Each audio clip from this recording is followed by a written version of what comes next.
Kamal Santa Maria here in Doha with a look at some of the stories we're covering here on Al Jazeera. It has been a deadly day for NATO forces in Afghanistan. 7 people killed, dozens of trucks destroyed in an attack near the Pakistani city of Islamabad. And over in Afghanistan itself, 4 US soldiers died when gunmen brought down a helicopter. James Bays is our correspondent in Kabul. He says it's a grim start to what's often referred to as the fighting season. Already this year, 253 NATO soldiers have been killed. That's the last count that I managed to find for a figure.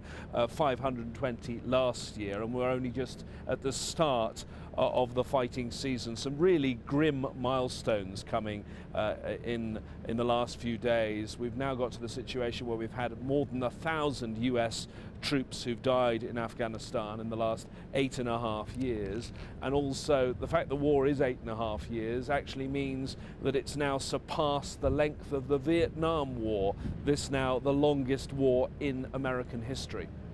The Dutch have been voting in a general election dominated by the economy and immigration.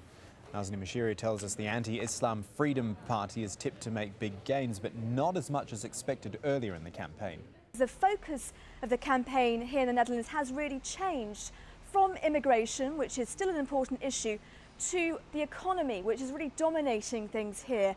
And the man who's really stood out on his economic policies is a man called Mark Rutte, who is the head of the Dutch Liberal Party, which is a right-wing party, but not as far right as Geert Wilders. He has more moderate views on immigration, but crucially for the Dutch, he has very strict views on how to deal with the Netherlands' bulging budget deficit and also the crisis that is affecting most of the Eurozone.